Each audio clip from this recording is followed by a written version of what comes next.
Hi, I'm Simone, a 53-year-old grandmother who has decided for the next year until March 17, next 2027, that I am only going to be living off what I grow, catch, forage, barter, or already possess. And right now it's the afternoon and I'm late. It's cookie time and I'm going to be making UK ginger nuts. They were my favourite cookie growing up, and I still like them now.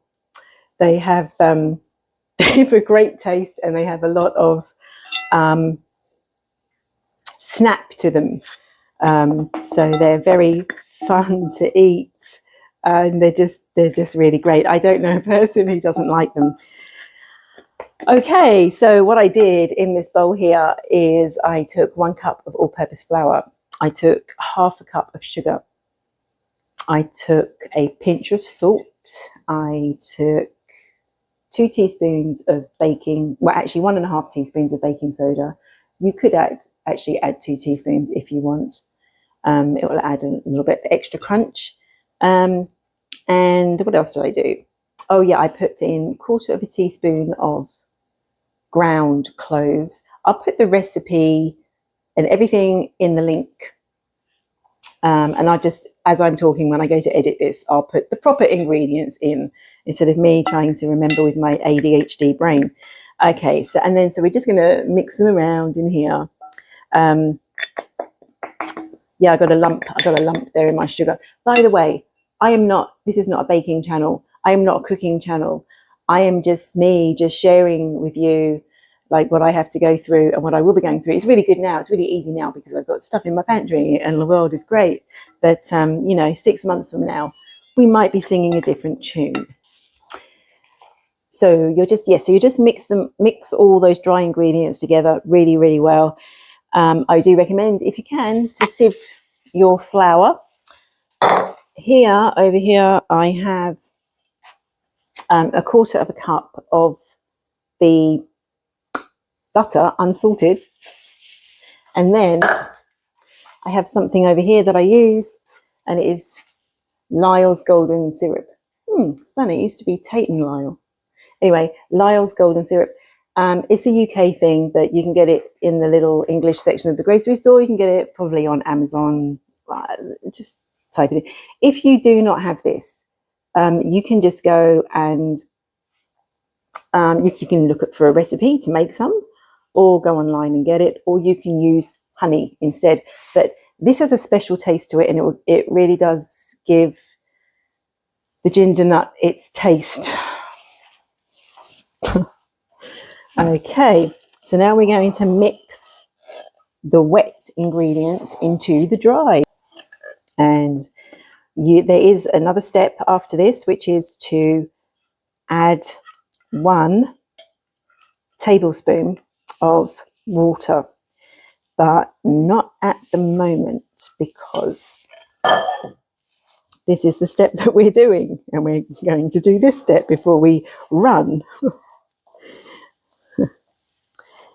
So just give that a good mix. You can see. So there we go. You need a cookie sheet prepared. Now, I always find that with these, it's just when you want that snap on that cookie, get it as thin as you can, and that way it's going to bake quicker, and then it can just focus on the crunch. But if you like a chewier version, then make it thicker. You do you, no judgment here. Right. Gosh, actually, I might just wet my hands and just have that. Because you don't want your dough sticky, but you certainly want it to be able to hold together and actually be called dough and not breadcrumbs. Yep, so it turned out I actually had to go back to the water faucet a couple of times, just like wetting my hands just to get it. I'll bring this over to you, but just to get it to the right kind of consistency. Like you don't want it sticky, but you don't want it falling apart, if that makes sense. Okay, I'm just gonna roll this up And I'm just going to get this stuff off my hands because I can't stand stuff on my hands. Oh. And take, I don't know, just it's probably a little bit bigger than a tablespoon, but you can go smaller or bigger. It's up to you. Yeah, and I really should have a 350-degree oven back in the room.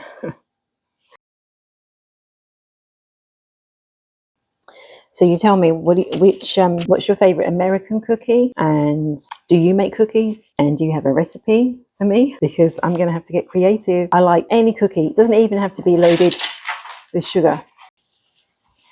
The last one. Okay. I'm going to take this and I'm going to flatten this down.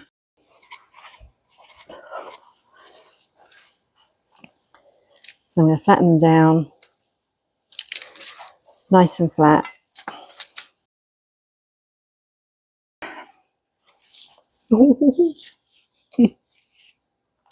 Okay, so they are not going to be pretty. They're not going to be uniform cookies. They're going to be these, but they're going to be good. Right, so let's bung them in the oven, 350 degrees, between 12 to 14 minutes. What I recommend that you do after the 14 minutes is you flip them over. Be careful because they'll still be hot and malleable. And then, so flip them over, turn the oven off, close the door and just let them cook for a few more minutes. So the front will be the same color as the back side. Okay. So here we are. I have my tea. And this is this is my coffee creamer now. This is what I have to use. And there's that much. I'm going to have to get creative. So let's try these cookies. Here they are. I'll pick one up. You can see kind of got the uniform color. It feels hard. It's like wine tasting for cookies. Anyway, somebody's at the front porch. I'm going to have to eat this and go, but let's give it a good. Oh, wow. Can you hear that? This is amazing. And we have to dunk. We have to do the dunk test.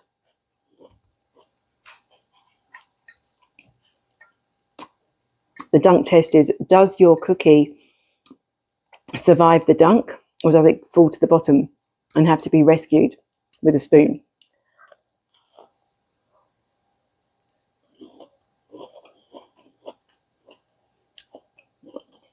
I tell you, I'm never going to go back to my old ways after this.